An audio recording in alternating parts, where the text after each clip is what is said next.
And talk about the topic of the day, and it's about Article 100 of the Constitution. Talks about promotion of representation of marginalized groups. Parliament shall enact legislation to promote the representation in Parliament of women, persons with disabilities, youth, ethnic and other minorities, and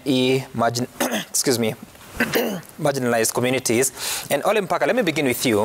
If you're to assess the gains made since 2010 until now, whether it's on the side of legislation, on the side of representation, on the side of having a place in the public service, whether it's in the counties or the national level, what would be your comment for the 3 million people you say are in the ethnic and marginalized communities? I think thank you first for hosting me and getting this platform. Secondly, I have to thank or appreciate Royal Media Services. The Citizen TV has been covering issues of ethnic minorities in different corners of this country.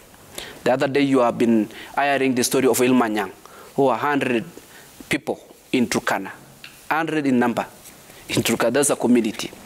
I must say that it is sad some, that since independence up to 2010, the minorities have never been recognized in any legislation.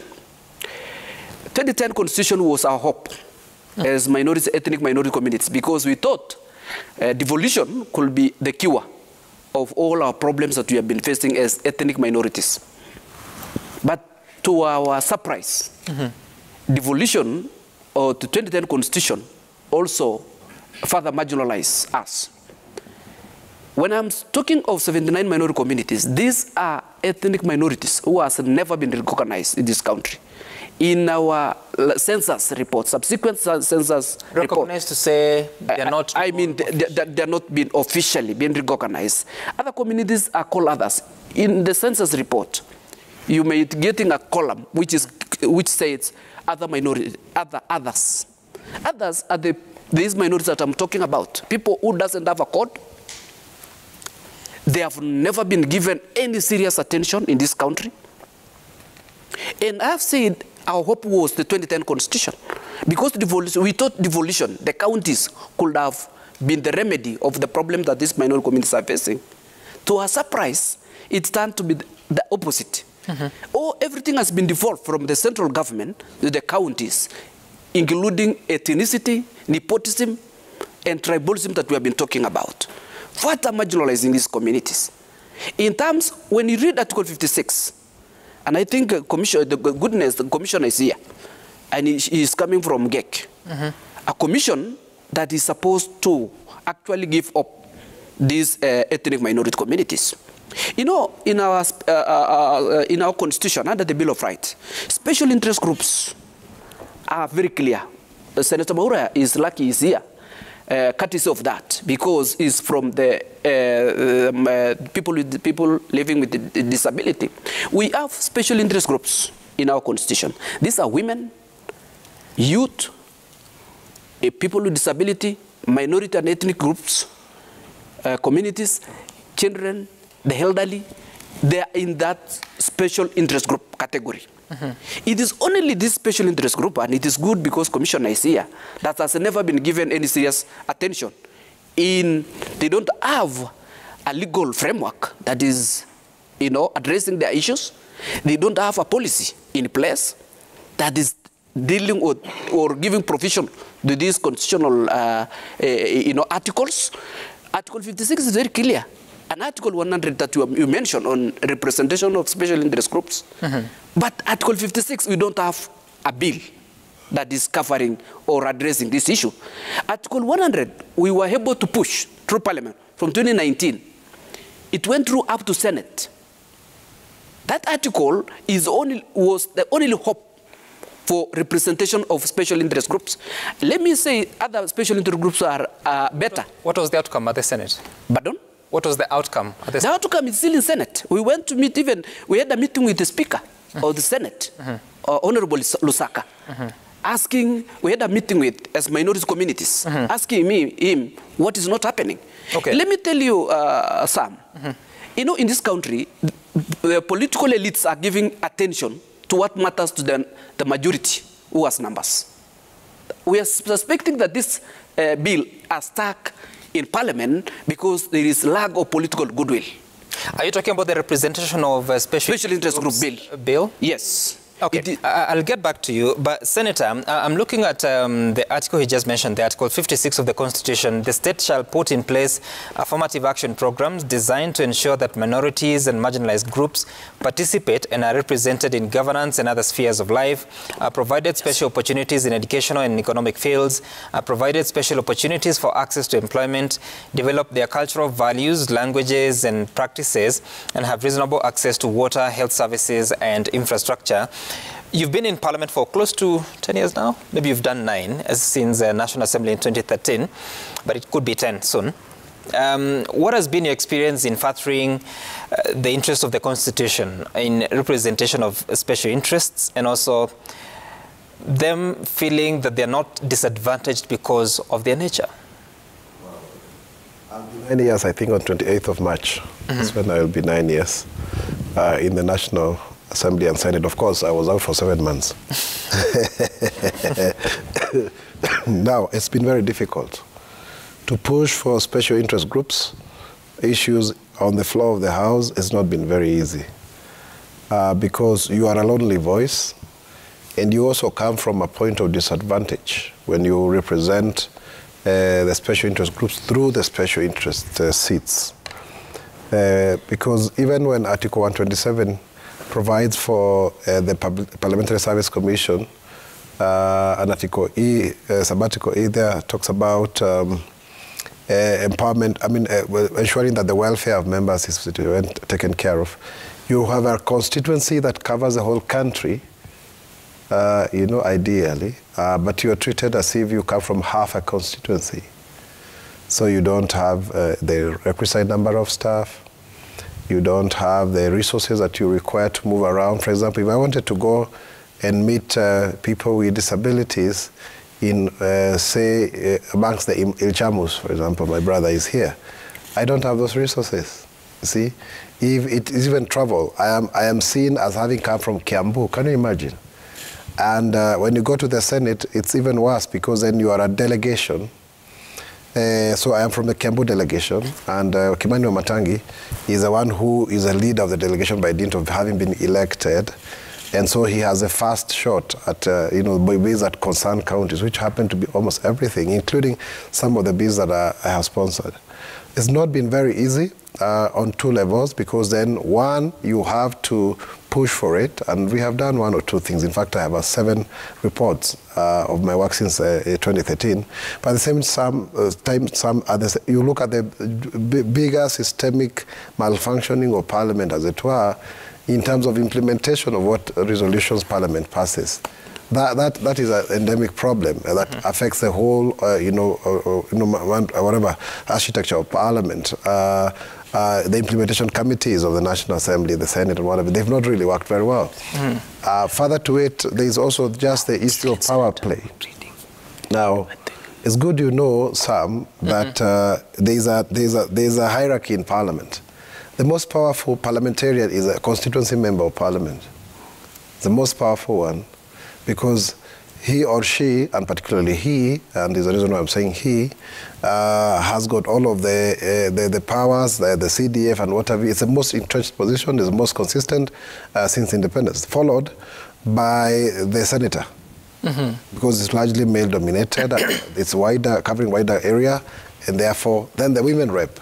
Because, of course, now the women rep has got a kitty, then, of course, finally the nominated one.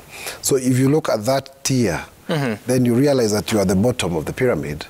And I had even tried, for example, to rally the 32 of us who are nominated, and we succeeded in having our terms improved, at least to 60–70% of what the others are getting, but the budget was never allocated, purely on account of the fact that if then we had the resources, This is in form of allowances or basic emoluments? No, it's not even personal money. It's constituency office support. The constituency operations, number of staff, so that you can do your work well, yeah?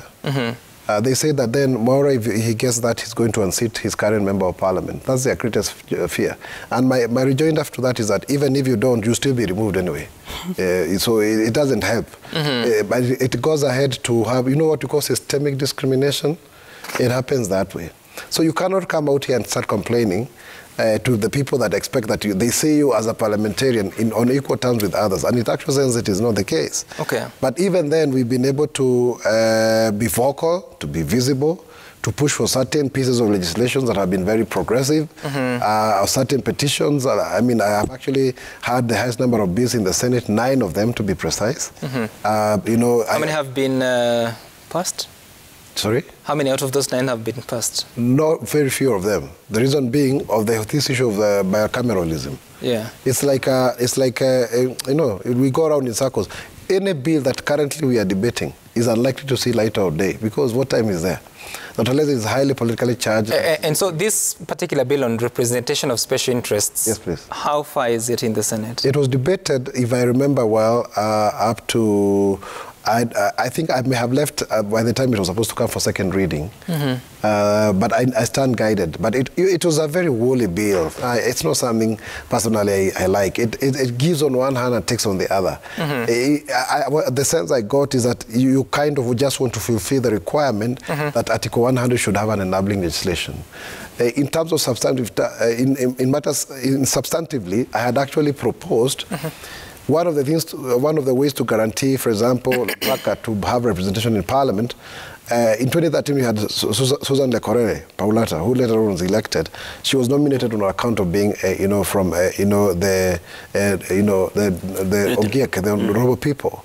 And then we had Victor Prengay. But then you have to combine with the youth and like it's not just one standalone. But then I had proposed in the 11th Parliament that we delineate the 12 nomination slots, for example, through an amendment of the Elections Act, so that you have 4 for people with disabilities, 4 for the youth, and 4 for ethnic and other minorities. I had actually delineated them. So we have 2 male, 2 female. So you'll have ended up with 6-6. So you meet the gender, 50% actually, and then you make sure the 3 main categories are represented. So ethnic minorities and workers, because now workers are also considered there. And then now in the county assemblies, if you look at Article 177, 1, A, B, and C, you guarantee at least 2 slots for ethnic minorities, for people with disabilities, for women, and youth. You have the 8 slots there, guaranteed. Not just you have 8 nominees to end up sharing 6, because that also is a problem, and that needs to... All right. I hear you, Senator. Yeah. Of course, that bill was seeking to amend several acts of Parliament to align them to the provisions of the Constitution. But, Honourable Commissioner, so for the time that you've been at the National Gender and Equality Commission, what would you say has been the achievement? Because, again, it's an old commission, now in almost... You marked 9 years recently. 10 years. Yeah, so what gains have you made? Because if a sitting senator still feels there's still so many gaps, there are certain advancements of law he has proposed but not yet accepted, are you making any progress? I think we are making progress, and me, when I come to these shows, I am an Afro-optimist. I believe in Africa. I believe that we'll find solutions. So we have made progress, it is true, but not in as much pace or as fast a pace as we would have wanted after the 2010 Constitution. But we have made progress. Just on Monday, my commission met the political parties that are going to participate in the election. And we were happy to find that of the political party membership, 34% are women. Where the gap is, and I like what the Senator is saying, is in persons with disability. I think slightly less than 1% are members of political parties. And so progress, yes. The laws, unfortunately, have not come in good time. This particular law, the Supreme Court, remember, pronounced itself on it. It was supposed to be passed by 5 years after the 2010 Constitution, so 2015. You had the 1-year Parliament was allowed to extend. By 2016, this law should have been passed. It's now 2022, 6 years after. And it has been a bit sad that everything in the Constitution of Kenya 2010 has been implemented, including difficult and expensive subjects like devolution, and only the special interest group matters are still pending. The 2/3 gender law is still pending. This one on Article 100 is still pending. So my own hope, and Mwaura, I like that you're here, and Mwaura has done a tremendous amount of work on the laws around persons with disability. I think it is to commit ourselves that even as we say that the calendar is going to get swamped with the electoral matters, to just make sure that this particular law, as an electoral matter also goes in there and is one of the laws that the president has set. Luckily, the National Assembly has finished with it.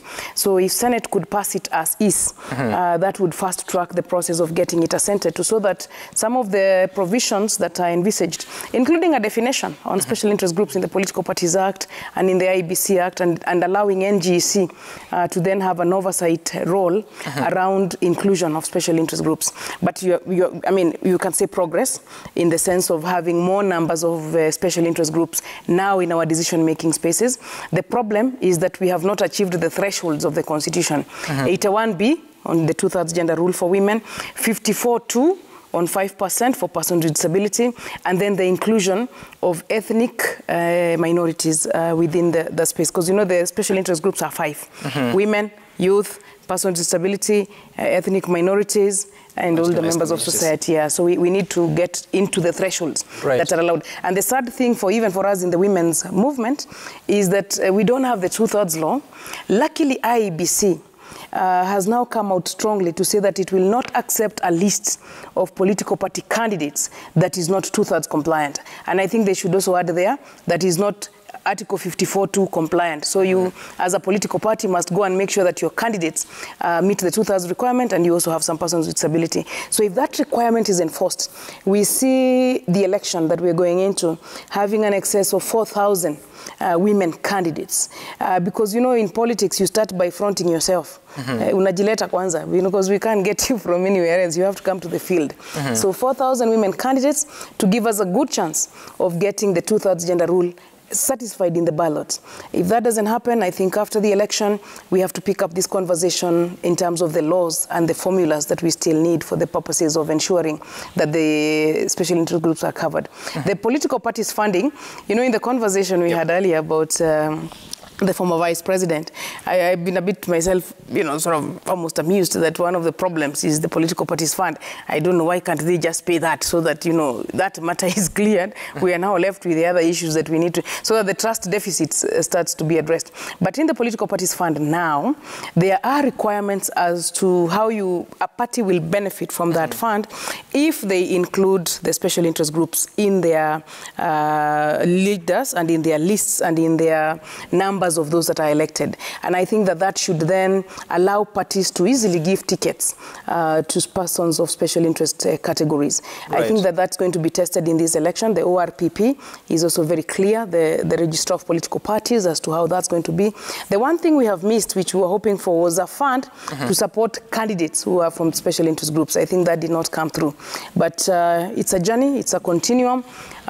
We should make faster progress, and I hope that this particular one, because luckily he even has a copy, so it is not a rumor, that the one for the representation of special interest groups, since the National Assembly finished with it in March 2020, that the Senate finishes with it, so that we at least have the Article 100 law done, and then now are left with implementation and with the laws that are still pending. I was just pulling the details of the Political Parties Act as now amended, and in sharing the resources, 70% of the resources is to go to parties based on total votes per party, 15% is to be based on elected special interest candidates, while 10% is the total number of elected representatives of a party. So you're right on the question about special interests. But Olempaka, how difficult is it for an ethnic minority to stand for election and actually convince the electorate, especially at the local level? Thank you, Sam. I think that is a very fundamental question. It's all about numbers, the numerical factor. The ethnic minorities, I contested personally in 2017 in Baringo South parliamentary seat, a constituency that the Ilchamus are the minorities. And it was very difficult, because this country has been, there's a culture of ethnicity, the ethnic political arithmetic, where a majority community will only take that seat, not because you are not qualified, but because you have numbers. So the difficulty of one getting that seat in a particular, starting from what level, the MCA. If you don't have numbers and you're from an ethnic minority community, you know, automatically or definitely you are not going to be elected by the other majority communities. This country has reached a level whereby ethnicity, and that's why all these politicians, big politicians, are regrouping based on political, ethnic kind of arithmetic. And I want to tell you some. Maura pointed out some key fundamental issues that the slots, even for this minority community, preserved by the Constitution or political parties act for this minority community are taken by the same majority communities. What do you mean? I mean, we have slots for women, people with disability, minority and ethnic minority and marginal communities. But at the end of the day, the slot for minorities, that for let's for a ward or a county, let's say for instance, county assembly, are being taken by the same majority community. I went to Lamu, for instance, when I was doing mapping, because I need also to introduce the genesis of minorities coming together. Because it's good to understand. Maura, the people with disability, women and youth, made some strides because they were given space by the system previously to air their grievances and talk. This is the first time that minority communities are working in this country. Remember, I started by saying we don't have an institutional framework. So you're saying... So I'm just coming there, but I want to give you a clear indicator that minority is very hard because of the numerical factor. And I'm saying somebody from a minority community contesting in a particular... Can you use an example of your home county? Yeah, I'm saying Baringo South, where I'm coming from, Baringo County. I'm saying I'm in Ilchamus. Ilchamus community are in Baringo South. I contested twice, not once, twice. No, I heard that. I'm talking about the nominated slots. Slots are, like for instance now the slots for special interest group in Baringo County. Political parties used to have slots based on the number of MCS elected in that particular county, in that particular party. But do you know, Jubilee Party, for instance, nominated almost 15 nominated MCS, women, people with disability, and all those categories. There are 15 numbers. The same slot being taken by the same majority community. They are the old slot, even the ones meant for special interest group, like minority and marginal communities, are taken by the same majority community. So they came from which communities in Baringo? In Baringo, obviously, you know the composition. I'm just giving an example of that. Yes, county. I know. I want to be specific because you're saying 15 MCAs, that special interest seats came from the majority communities. Which ones? Like, for instance, now we have the Tukens who are majority, followed by Pokot, the Ilchamus, and we have Nubians.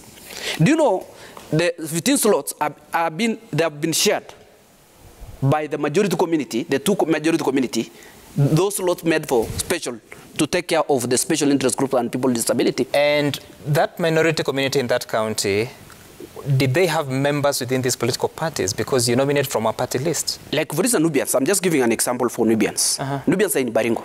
Yes. If there is a slot for special interest group, could have gone to the Nubians in Baringo. Or the Ilchamus who are in Baringo. Are they members of the party? Yes. Were they on the party list? Yes. Even we went to party IBC tribunal to defend those seats. Okay. So I'm just saying, I'm just giving you an example. Another example is Lamu. A county. I went. No, let me hear from Senator here. So, Senator, if you listen to this, because I was having a conversation with someone else who was telling me that if you go to Migori County, the majority community is known, the minority community is also known, but you'll find that because it's, sometimes you'll find, especially at the town areas, it's sort of a cosmopolitan area, so you might find seats going to, yes, minority communities within that county, but nationally they're actually majority. How do we secure this interest, especially at the political party level, if it's becoming difficult to entrench it in law at the national level? It's because of the introduction of what I call countyism. There are new ethnic minorities, like, for example, Kikuyus in Taita Taveta, in the places like Timbila are minorities, and they are there. The same case would apply even in Turkana for the Kambas, for example.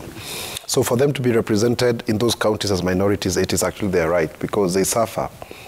And many of them are watching us here. They are not they are not given the same opportunities in terms of bursary, in terms of job opportunities. They are reminded that they do not belong there. How do you tell somebody who is called Mwangi in Migori that they should come look for a job in Muranga? surely, and they have actually been born and bred there. There's a huge, for example, the community of different orientation in different places. I mean, even people from Luo Nyanza, you find they have their Kisumu Ndogo. So the fact that there can be ethnic minorities in those counties, I think for me, I support that. Sorry, I beg your pardon. Sorry about that. But there's a point that Lempaka is making that is very important.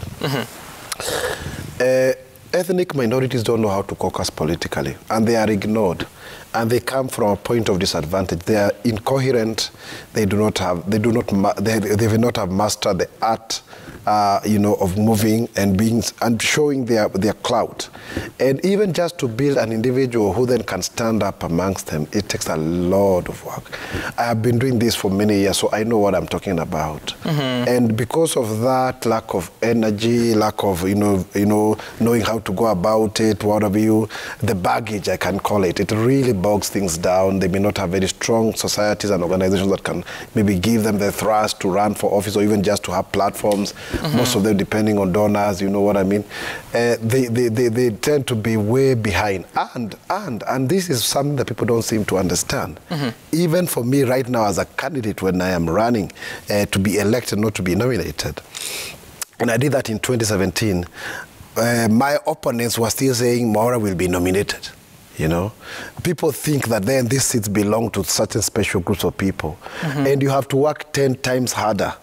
So all of what Lempaka is saying, and I support him fully, is that even when things look at par like the way we are seated here, there are people who are 100 steps ahead of others. You get? Even within the so-called special interest groups, we do not start from the same level. For example, women are way ahead of people with disabilities. Youth are ahead of people with disabilities. People with disabilities may be ahead of ethnic minorities in one way or another. We need to come to that agreement. So that's why we need them to ring fence. Because when I was looking at the party list of Nyandaro, I saw Wanjiru being said to be an ethnic minority. I was shocked. And by there, I think she went up being nominated. If you are a Wanjiru out there and an MCA on that ticket, that's not fair. So we need also to maybe further define this in law, what would constitute an ethnic minority in the counties. But also I still want to insist, we now depend on the benevolence of the political parties. It happens that there is an order that the regulations seem to suggest that the first law should be a woman, then a person with disability that way. For ethnic minority, it's not very well defined. It's not been pushed that way. I think it's a woman at PWD, a youth that way. It should be like the fourth slot. So that then you have a guarantee, because most political parties nominate at least 3 to 4 main ones. Then one of them shall be a person who is an ethnic minority, because they participate in our political parties. They are very active, but then when it comes to nominations, they don't even know who to see. They don't know which parties, and when they go, they are not given a slot. When you are looking at the optics, like I was in a rally on Saturday, and to be honest, I think also there I need to work on the UDA Kenya Kwanza. The optics around disability is also missing out somehow. So people have now said, we are now here. So that, and for example, let me give you an example, even amongst disability. Why haven't we had the first deaf member of parliament? Because the tools of political engagement in a rally is the voice, it is projection. Will you go to sign to people to get your point? You get the point. So they will be happy and they will clap and they will be amazed. But it doesn't have the same gravitas like if Isaac Maura is speaking. So some of those things, of course, is progressive, but you need to be sensitive about them because there are so many muzzled voices. And Honorable Commissioner, it appears there is what using his words to call what I would call systemic intimidation when it comes to whether it's political processes and even at the local level. So what can we do? Because if a minority, a person from an ethnic minority is already systemically intimidated, how then do they get to have their voice known or heard and also to participate in these electoral processes, including as simple as joining a political party? No, it is indeed true that there's a lot of work to be done on that score. And one of the things that is even the major gap that we spoke about earlier is that the regulatory frameworks are not even good enough, even on nominations. Even just before we go to ethnic minorities, you do know that the law is clear on persons with disability, that you should have a man and a woman nominated in every county to represent the interests of persons with disability. I just, you know, in the commission, we had even sued on this matter. Only 10 counties are compliant. 17 counties do not have a person with disability.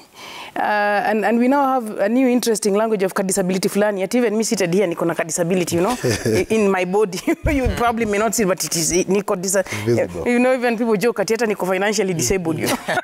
I thought it's supposed to be defined in you know, yeah, so now 17 counties have 0. 20 counties have 1 and not 2. And for us in the women's movement concerns us because sometimes the 1 turns out to be a male with disability as opposed to both male with disability and female with disability.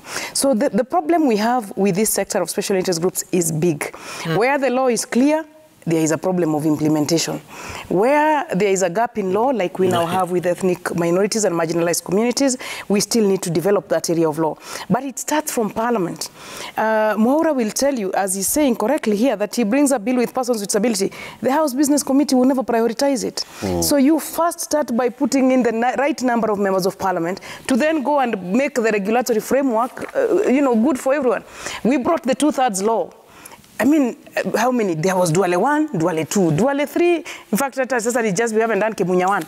And we are waiting for the election for the next majority leader. So this area will require, as we go into the 2022 election, which is what we are doing now, preparing for the election, that we have these matters as part of the central concerns in this election. So that as people are going into the election, you are electing more women, you are electing more persons with disability, and you are electing more of the persons from the ethnic minorities and marginalized communities. When they go to Parliament, they then know that the work is yet to be done. There are budget lines to be passed, allocations. Like part of the reason our own commission is not able to do as much as it should is because it is underfunded. So it going to Ilchamus, going to Baringo South, and you know the minorities are also in the sort of corners of the country. It means that you have sufficient resources to do that. But just to say here that we did a report at the commission that identifies minorities in every county. And I think that is the report that we should go by, so that in Baringo South, the Ilchamus are a minority. So when the list is being done for the nomination slots, the 15 is talking about, the Ilchamus should be in there. If it is Taita Taveta, as Senator says correctly, and even a community like Kikuyu are now a minority in Taita Taveta, it means that that is where the slot for representation should go, so that in the county assembly, you do have then the voice to make the bursaries and all other facilities and services available even to minorities. In my county of Nyeri, the minority community for us is the Muslim, because we are largely a Christian community.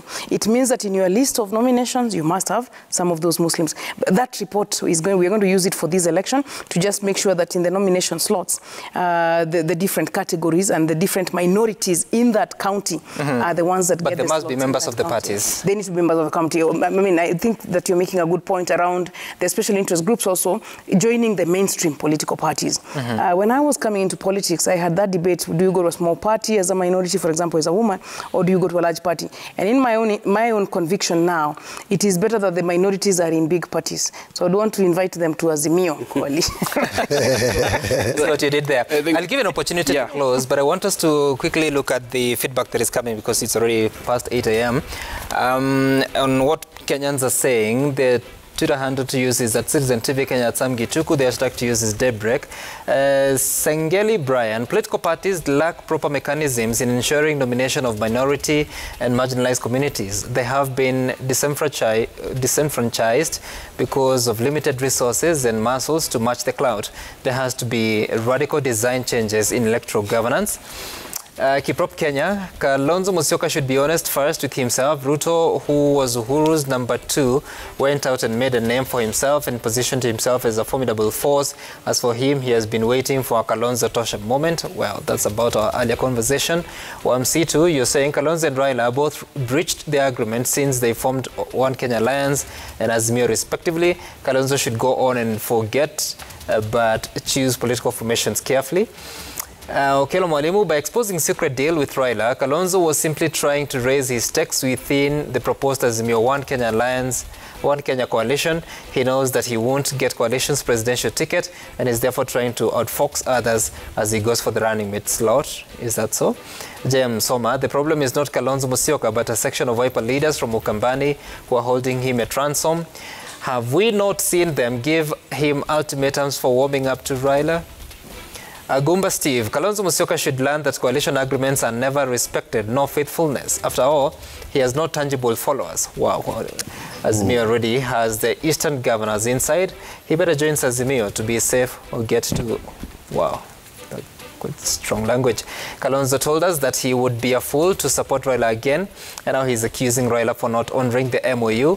At this point, for Kalonzo to not come off his week, he needs to either go it alone or join Ruto. At least Ruto hasn't betrayed him. And Anthony Khan, if Kalonzo really puts Kenya's interest first, then it should not matter to him who becomes president. The agreement was private between him and Raila, thus it's not a matter of public interest. And Charlo Wood-Rosie, political agreements are based on interest and should not be taken seriously. It comes and goes. Even Ruto was promised 10 years by Uhuru, but now things have changed. Kalonzo Musyoka should come out of bondage and follow his heart. Well, so many views, but there's that comment about the ethnic minorities. What would be your closing remark? I think, thank you, Sam, once again. I have to put things clear, and I have to tell Senator Maura, minorities are more organized this time round than ever. The reason why we are saying we have 3 million votes, we have 26 counties, and 79 minority communities. We have committees in each and every community. We are organized because we have realized that without that organization we cannot survive in this Kenya. The issue of negotiating, I have to tell you, Sam, that this is the first time we have an office in Kenya. That is addressing issues of minorities and marginal communities. And I have to thank my boss, the Deputy President, because he is the only leader, a national leader in this country who have realized that minority communities are there. Since independence, we have never been given an office as minority communities in Kenya. He gave me this role to organize minorities in 2019. And it's through that office is that we have a real data of minorities. I have to correct Commissioner here, Commissioner Nyogabi, that not all minority communities that are in those counties are minority communities. We have indigenous minority communities. In the list that I have, in 26 counties, these are indigenous minorities communities.